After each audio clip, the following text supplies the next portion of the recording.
The Mammoliti, ndrina, Italian pronunciation, mammo, modifier letter vertical line li, modifier letter triangular colon t, is a powerful clan of the ndrina, a criminal and mafia-type organization in Calabria, Italy. The ndrina is based in Castellase and Upito Mamertina in the plain of Gioia Tauro in southern Calabria on the Tyrrhenian coast. The clan is considered to be one of the more powerful in the area, and is closely linked to the Rugolo clan through intermarriage. They are often referred to as the Mammoliti Rugolo clan. Feud with the Barbaro clan in the 1950s. The Mammoliti clan was involved in a bloody feud in Castellase with the Barbaro ndrina. In October 1954, the head of the clan, Francesco Mammoliti, was killed by Domenico Barbaro. On November 7, 1954, the Mammolitis retaliated and killed Francesco Barbaro and some others, an attack that was attributed to Francesco's son Vincenzo Mammoliti, who was acquitted by the court because of insufficient proof. On January 19, 1955, Giovanni Barbaro, the brother of Francesco, was killed with 31 gunshots. Again Vincenzo was acquitted, but his brother Antonino Mammoliti was convicted for murder. In the end the Mammoliti clan prevailed and the Barbaro clan moved to Plati. The feud lingered on until 1978, when Domenico Barbaro was killed in Perugia, after serving 26 years in prison for the murder of Francesco Mammoliti in 1954. Francesco's sons, Vincenzo and Savio Saro Mammoliti, took over the command of the clan, seconded by their other brother Antonino Mammoliti.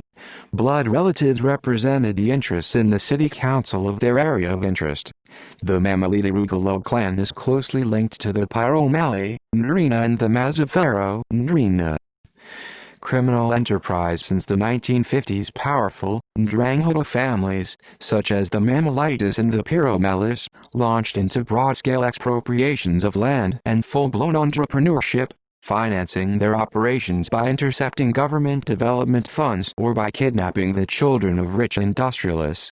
The Mammoliti clan acquired the property or the direct or indirect control over wide extensions of land in Castellase, Upito and Santa Cristina in the Gioia Tauro plain. They forced most landowners to sell their properties at a price much lower than the market one, by imposing heavy extortion taxes or by damaging their trees and products. When they did not succeed in obtaining legal ownership of the lands, they frequently gained de facto control of the farms, selling the products and even collecting the relative farming subsidies. One of the landed proprietors ruined by the expansion of the clan described the rise of the clan at the end of the 1970s. A few years ago Vincenzo Mammoliti used to earn a paltry amount from his dishonest dealings as a watchman in the citrus orchards. Now he travels around in deluxe cars, he has bought up factories and land, and people say he has accumulated a fortune worth hundreds of millions. Getty kidnap. Mammoliti and his brother was one of the men charged with the kidnap of John Paul Getty III on July 10, 1973, in Rome. Police considered him to be very close to the brain, or rather brains, behind the plot, including Girolamo Piromali. 9 men eventually were arrested.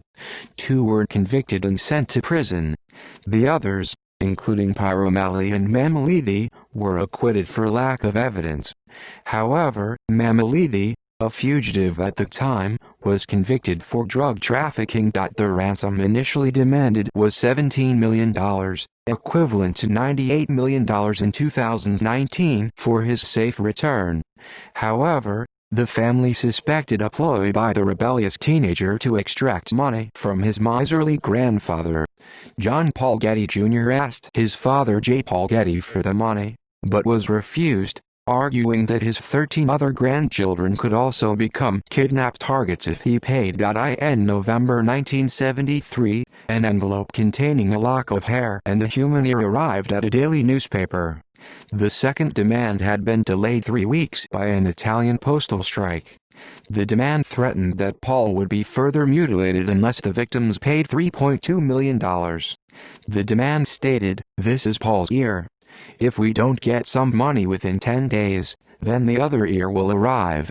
In other words, he will arrive in little bits. When the kidnappers finally reduced their demands to $3 million, Getty agreed to pay no more than $2.2 million, equivalent to $12.7 million in 2019, the maximum that would be tax-deductible. He lent his son the remaining $800,000 at 4% interest. Getty's grandson was found alive on December 15, 1973, in a Loria filling station, in the province of Potenza, shortly after the ransom was paid. Getty III was permanently affected by the trauma and became a drug addict. After a stroke brought on by a cocktail of drugs and alcohol in 1981, Getty III was rendered speechless, nearly blind and partially paralyzed for the rest of his life. He died on February 5, 2011, at the age of 54. The ransom money was invested in the trucks with which the ndrina won all the transportation contracts for the container port of Gioia Tauro.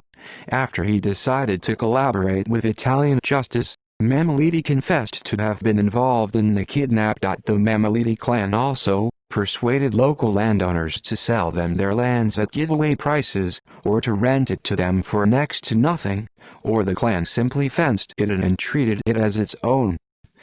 Cordapatri case. The Mammolitis also exploited the estates belonging to the Cordapatri family. The Mammolitis, through a front man, who paid only a symbolic rent, exploited the estates belonging to the family from 1964 up to the late 1980s.